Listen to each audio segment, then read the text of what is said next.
แล้วเราก็แบบแอบชอบเพื่อนสนิทอะไรอย่างงี้เป็นแบบอย่าหมดไปนะมึง เริ่มเลยเหรอ เริ่มเลยค่ะ คิดก่อนไม่ได้เหรอ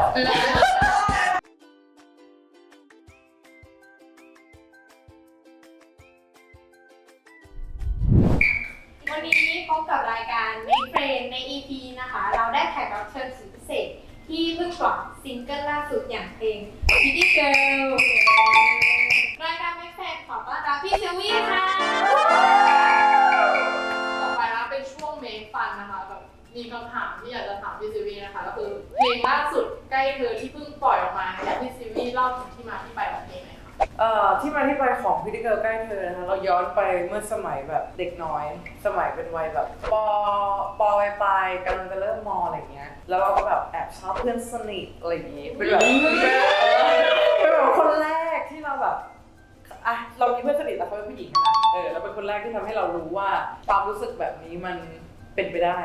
มันมีอยู่อะไรอย่างนี้เป็นที่มาของคำว่าใกล้เธอเนี่ยเพราะว่าเรารู้สึกอยากเล่นกับคำว่าใกล้เพราะว่ามันทำให้เราได้เรียนรู้จริงๆว่าการที่เราเป็นผู้หญิงแล้วเขาเป็นผู้หญิงเนี่ยการที่เราอยากใกล้เขาเป็นพิเศษมากกว่าเพื่อนคนอื่นๆอันนี้แหละคือความชัดเจนว่าเราชอบเขาหรืออะไร แล้วแบบจากแนวเพลงที่แบบพี่ซิวีได้ทำมาค่ะมีที่อยากจะทำนอกเหนือจากนี้บ้างไหมคะ โอ้มีเยอะแยะเลย ตอนนี้ก็คือกำลังเขาเรียกว่าอะไรกำลังฝึกแต่งอยู่ครับแต่งเพลงใช่ จะลองฟังนะคะ ได้เลยนะ แล้วมีศิลปินคนไหนนะคะที่พี่ซิวีอยากร่วมงานด้วยในผลงานต่อไปหรือว่าข้างหน้าเนี่ย จริงๆมีเยอะเลยนะศิลปินที่แบบอยากฟีดด้วยอย่างบิลลี่ก็อยากฟีดแบบบิ๊กซี่ก็อยากฟีดเขาเพิ่งปล่อยเพลงไปรู้สึกว่าแบบพี่มิกแม่งมาว่ะอะไรเงี้ยพี่มิกแม่งเจ๋งดีอะไรเงี้ย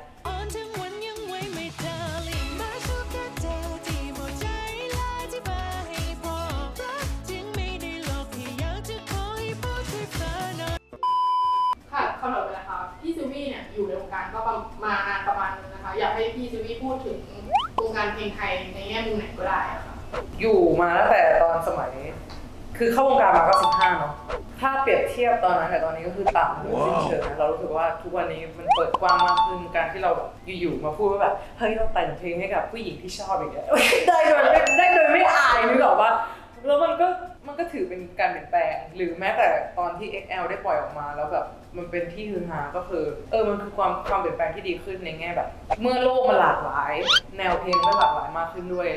ไม่เดี๋ยวนี้มันไม่ใช่แค่ว่าแบบศิลปินที่อยู่ในค่ายถึงจะดังอะเราสามารถทำเองแล้วมันก็ดังเองได้ด้วยเราก็เลยรู้สึกว่ามันกำลังไปในทางที่ดี เรื่องเนี้ยที่จะแบบไม่ถามมันไม่ได้คือเรื่องความรักช่วงนี้เป็นไงบ้าง ความรักราบรื่นค่ะก็กำลังจะ4 ปีแล้วไปมาใช้คำว่าไปมา แล้วก็ ขิงเลยขิงตอนนี้เลยขิงสดเลย ไม่ได้เรียกว่าขิงมันเรียกว่าแบบแปลกใจเพราะว่าเราไม่เคยคบใครนานขนาดนี้ แล้วตั้งแต่มีความรักค่ะรู้สึกว่าตัวเองแบบเปลี่ยนแปลงทางไหนบ้าง รู้สึกว่ามีความรักแล้วเปลี่ยนไปในทางที่ดีขึ้นเหมือนคือสมัยก่อนเราเป็นคนแบบแรงๆแล้วก็ไม่ค่อยคิดถึงว่าสิ่งที่ตัวเองทำจะไปกระทบคนอื่นมากน้อยแค่ไหนอะไรเงี้ยพอมามีความรักก็รู้สึกว่าเรามีใครที่ต้องแคร์ขึ้น แล้วก็มันไม่ได้คิดคนเดียวแล้วมันคิดเผื่อเขาด้วยอะไรอย่างเงี้ยก็เลยแบบมันเป็นเวอร์ชั่นที่น่ารักดี เราอยากรู้ว่าเวลามีปัญหาหรือทะเลาะกันเนี่ยค่ะแก้ปัญหานี้ยังไงกันบ้างคะ ส่วนมากคุยนะคู่เราจะใช้คุยเยอะมากจริงคือไม่รู้ว่าพอเป็นผู้หญิงด้วยกันหรือเปล่ามันคุยได้ทุกเรื่องเลยมันเปิดใจคุยกันได้แล้วมันก็เขามีอะไรเขาก็ต้องพูดตรงๆเรามีอะไรแล้วก็พูดตรงๆเราก็พยายามไม่เอาอารมณ์มาใส่กันอะไรอย่างนี้ซึ่งก็ทำได้ยากแต่ว่าก็ eventually ตอนท้ายมันก็จะต้องลดอารมณ์แล้วก็มาคุยกันเพราะสุดท้ายแล้วรู้ว่าโกคืออยากอยู่ด้วยกันว้าวมันก็จะเข้าใจง่ายขึ้น เราคู่ของพี่ซิวีค่ะตอนที่เปิดตัวแรกเนี่ยมันก็ต้องมีกระแสมาอยู่แล้วแล้วถ้าแบบเราเจอคอมเมนต์แย่ๆแบบนี้พี่ซิวีจัดการยังไงหรอคะ คือเราไม่ได้โดนโดยตรงหรือเพราะเราไม่ได้ใส่ใจก็ไม่รู้แต่ว่าถ้าที่เคยเห็นอาจจะมีประมาณว่าคืออย่างล่าสุดอะ คืออย่างล่าสุดอะสิ่งที่พี่มิ้นโดนอะคือแบบว่าเธอสวยแต่เธอชอบเพศเดียวกันอะไรเป็นฟิลเนี้ยตัวเราเองอะเราไม่แน่ใจว่าเราเคยโดนอะไรขนาดนั้นไหมเพราะว่าเราค่อนข้างชัดเจนตั้งแต่แรกนึกออกปะจนแบบตอนนี้มันไม่มีแล้ว ถ้าจะโดนก็คือโดนเปรียบเทียบมากกว่าว่าแบบผู้หญิงมันจะไปดีกว่าผู้ชายได้ยังไงหรือนู่นนี่นั่นอะไรเงี้ยแต่ anyway เรารู้สึกว่าเราไม่ได้ใส่ใจกับพวกนี้อ่ะเพราะว่าในมุมเรารู้สึกว่าเราคบกับผู้หญิงมาตลอดแล้วก็มันดีกว่าผู้ชายเยอะ ไม่ได้จะรับแต่ว่าแบบถ้ามึงจะบอกว่าคบกับผู้ชายผู้หญิงมันจะไปดีได้ยังไงมากอย่างคบผู้หญิงเลิศจะตาย คู่ของพี่ซิวี่นะคะถือเป็นตัวอย่างของคู่รักเพศเดียวกันนะคะถ้าแบบมีคนมาขอคำแนะนำว่าไม่กล้าเปิดตัวเลยนะพี่ซิวี่อยากจะให้คำแนะนำกับเขายังไงบ้าง เรื่องเปิดตัวเรารู้สึกว่าแล้วแต่ไทมิ่งของคนนะเพราะว่าถึงเราจะมีแบบชอบเพศเดียวกันมาตั้งแต่เด็กๆหรือนู่นนี่นั่นเราก็เจอสตรัคเกิลมากมายที่ทำให้เราแบบรู้สึกว่ามันไม่ถูกไม่ควรหรือนู่นนี่นั่นแต่ในวันเนี้ยที่มันเปิดกว้างแล้วแต่มันก็ยังเป็นเรื่องที่เราทุกคนต้องเรียกร้องอยู่ดีแปลว่ามันก็ยังไม่ได้เปิดกว้างอย่าง100%หรอกแล้วมันก็มีคนที่พร้อมจะเข้าใจหรือบางคนอาจจะไม่เข้าใจอะไรเลยก็ได้แต่คาดหวังว่าให้เขาไม่เกลียดชังกันก็พออะไรอย่างเงี้ยเพราะฉะนั้นถ้าอยากจะเปิดตัวก็ดูก่อนว่าตัวเองพร้อมรับแรงที่จะมาหลังจากนั้นได้ไหมเพราะแน่นอนว่าเราทำอะไรลงไปมันต้องมี consequence แล้วทำไปแล้วถ้าเรารับได้ว่าสมมติเลสเซเป็นครอบครัวถ้าครอบครัวรับไม่ได้เราก็ต้องรับให้ได้ว่ามันจะเกิดอะไรขึ้นบ้างเราต้องไม่คาดหวังให้เขาเข้าใจเรา 100% นะเราต้องอยู่ใน mental state นั้นก่อนว่าแบบเราพร้อมแล้วนะเราเชื่อว่าทุกอย่างที่เกิดขึ้นมาจากว่าซิมเบียรักตัวเองมากๆพอสมควรเหมือนกันแล้วก็อยากจะถามคำถามแบบตัวซิมบี้เองเหมือนกันว่าการรักตัวเองในความหมายของซิมบี้ที่พูดมาเมื่อกี้คืออะไรบ้างถ้าเป็นสมัยก่อนคำว่ารักตัวเองของเรามันจะแค่เรื่องรูปร่างเรามาแล้วก็ความมั่นใจแบบอยากมั่นใจตัวเองมากพอที่จะแบบมีความมั่นใจ confident ตลอดเวลานู่นนี่นั่นใช่ปะมาทุกวันนี้รู้สึกว่าการรักตัวเองมันครอบคลุมไปถึงการแบบด้วยความที่พอเรา develop ตัวเองให้มันไปถึงมั่นใจสุดๆไปแล้วใช่ปะให้รักตัวเองมากพอที่จะให้กำลังใจตัวเองในวันที่เราไม่ได้มั่นใจสุดๆด้วยว่าเราก็แค่ฮิวแมนนะเพราะว่าวันอย่างนั้นมันมีคือก่อนหน้านี้เราจะเป็นแบบพอเราดาวทีนึงเราจะรู้สึกว่าเชี่ยกูแบบไม่ชอบตัวเองที่แบบดาวทำไมกูต้องเป็นฮีโร่ให้ทุกคนสินู่นนี่นั่นแต่ความจริงแล้วมันแบบเราก็เป็นมนุษย์แล้วเราก็มีแบบอารมณ์วันไหนที่เราดาวเราก็แค่ต้องรักตัวเองให้เป็นแล้วก็บอกตัวเองว่า it's okay to down it's okay to be not be okay แค่เริ่มใหม่เองรักทุกด้านของตัวเองเพราะว่าตอนนี้คนเริ่มแบบมั่นใจตัวเองแต่ว่าบางคนก็ยังโดนสแตนดาร์ดบิวตี้สแตนดาร์ดของในไทยอยู่พี่ซิวี่แบบมองไปถึงแบบคิดยังไงกับคำว่าบิวตี้สแตนดาร์ดเรารู้สึกว่า beauty standard ยังอยู่และจะอยู่ไปเรื่อยๆเรารู้สึกว่าแล้วมันก็คือน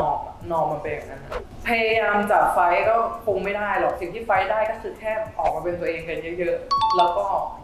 ทำให้เขาได้เห็นว่าเรามั่นใจแบบนี้สะดวกแบบนี้แล้วกูก็จะเลิศแบบนี้แค่นั้นเพราะว่าถ้าเราไปไฟหรือเราไปคือแค่รู้สึกว่าสุดท้ายแล้วทุกคนควรมีพื้นที่เป็นของตัวเองไอคนที่มันเสิร์ฟสแตนดาร์ดอยู่แล้วเขาก็มีสิทธิ์ที่จะมั่นใจของเขาถ้าเขามั่นใจแบบนั้นไอเราที่มันไม่ตรง beauty standard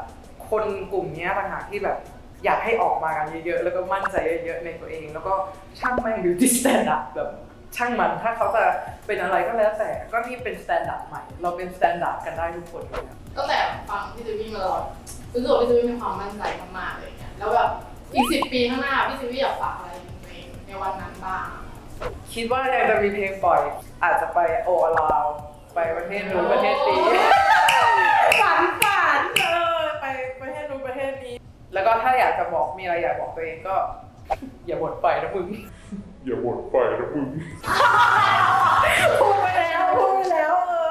เชื่อว่าในการบทไปก็ถือว่าเป็นเรื่องที่แบบเกิดขึ้นกับทุกคนใช่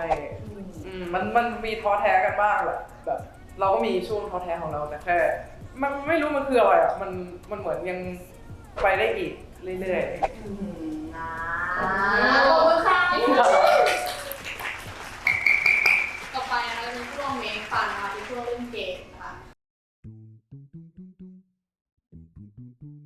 สำหรับกติกาในเกมนี้จะให้ซีวีเนี่ยจับฉลากในฉลากแต่ละอันก็จะมีคำต่างๆโดยให้ซีวีเนี่ยพูดถึงเรื่องนั้นในแง่มุมไหนก็ได้ภายใน30 วิความฝันเริ่มเลยเหรอเริ่มเลยค่ะคิดก่อนไม่ได้หรอ เค ความฝันก็คือสิ่งที่เราอยากจะทำให้มันเป็นจริง แล้วก็